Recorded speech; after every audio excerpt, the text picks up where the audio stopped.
So when we look at Mali in this region right here of Ghana, we have to understand that this is, when we look at Tammuz and the counterpart to this particular time of the winter solstice, the summer solstice, and the dog star and Sirius star, and this following of the solar and lunar mythos.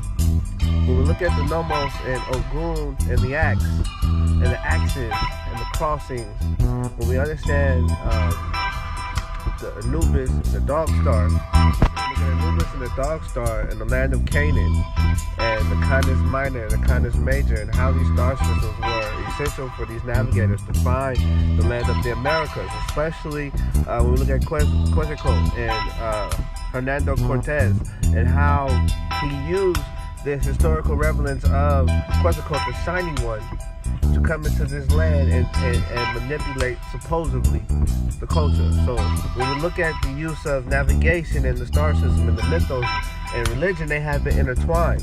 So these ancient Asiatics at first civilized the Nile Valley, which is in this region of the Mason, the builder, of the 33 degrees east in this region. They travel here intentionally, in the fall, leaving from the 7th of September. We understand the scepter not departing from Judah in the south, and the Amazon, during the time of the Virgo, to then cross into the winter, and then during this time we understand the days of Lent, the 40 days of Lent, from Aquarius into the time of the Passover, which is the 14th and 15th day of the new year, from the first day of spring, of the balance, when we get this balance. So we have to understand this mathematical process of a Mason. We understand what a Mason is in the Amazon.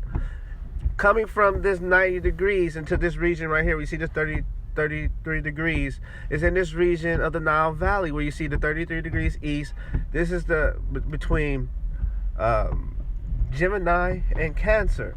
When we look at this region, and also Taurus and Gemini, and then where we find Ghana and Mali in that region where it's a 0 degrees, which is always in relation, twined with this 180 degrees with the universal time calculation. So this is how time and these baselines, when we understand that base chakra is here in California. So these crossings, leaving here from home base, right, to navigate into this region, the 33 degrees of the Mason, the builder, we understand the Taurus, right, and the traveler, and traveling into this region during the particular times of these pilgrimage feasts. So these travelers had to follow this mythos and design and build according to the heavens on earth, as above, so below. So this was played when we look at the Americas specifically, and we see Teotihuacan and how this system here along this pole, in this pole region of 90 degrees west, right, these individuals made their mark to build in the Nile Valley region, to build following these star systems. So these travelers circumnavigated, when we look at the prehistoric mound building culture, pre-Diluvian, pre-flood, pre-biblical text. We understand the first civilization to establish Kemet is an Asiatic civilization coming in, following the same mythos I'm showing you here, crossing, coming from the Amazon into this region of the Mason. We understand the 33 degrees and this builder and this whole phenomenon of the Earth's tilting, right, and all this other information about the axis and where the center of the Earth, and all this debate, where's the prime meridian, right? So we understand Teotihuacan and the pyramid of the moon and the sun, the Day of the Dead, which takes place during October in this region of Samhain. The souls, the saints, go marching in. So understand this procession, this funerary procession of those here in this land coming across, following this mythos, right, of heaven and earth, placing everything according to the solar and lunar mythos as we've seen in the heavens. Now we see these temples. When we look at Chichen Itza, when we look at Teotihuacan, they're showing in their masonry, in their build, certain amount of steps have to be aligned. A certain amount of terraces have to be aligned. If these things aren't designed precisely in a certain location, when the sun is in this transition, it will not give the necessary illusions and indicators to let the people who inhabit this region know the time. So this is the significance of why a lot of these temples had to be built in the location that they were built in, because their design or calendars were essential for the calculations. So we look at Kukulkan, Chichen Itza, Teotihuacan, and these markers from crossing over the winter solstice, the great horizon. These things were mathematically equivalent to the days. They can count the days to know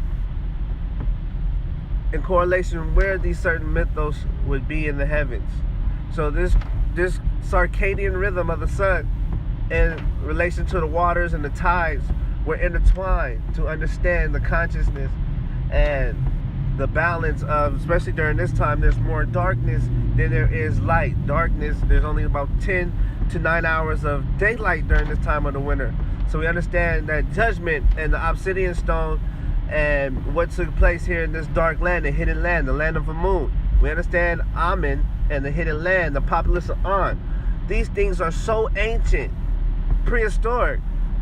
So when we look at Easter Island, Esther, and Ishtar, and Esther, we forget the significance to the Americas, because they have changed our calendars. They have manipulated judgment so that we will no longer take the facilitation of judgment as Elohim, as El, as God, as the Najur, because punishment must be given to those that have dealt divinely according to the laws of divine. So this is why the Hall of Justice, and why the fear of us rising to the status of Elohim as a Naga, why they had to demonize the Najur and make us sinful in nature. What they call darkness is what they're really saying when they call us black, is that we're sinful in nature, worthy of death. When we understand the other connotation of Negus is in relation to kings, and to understand who these kings, these priest kings was, these shamans, the order of Melchizedek. We look at Enoch and the Ethiopian kings, Negus, Niger, and Enoch, and the Coptic calendar, and the designation of designing the first calendar, and this intergalactic calendar of the solar and lunar to map out.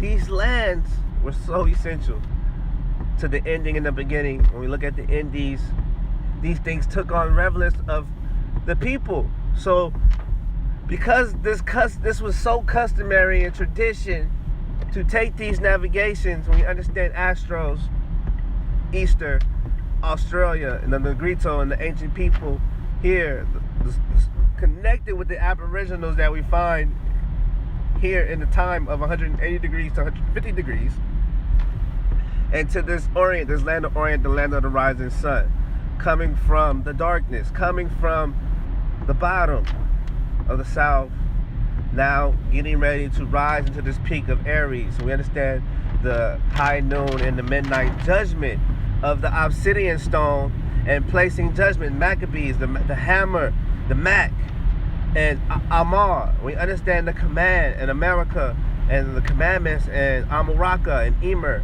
and to tell the truth, Emmet, and to possession, and take possession. This land was needed in order to observe this cosmic phenomenon.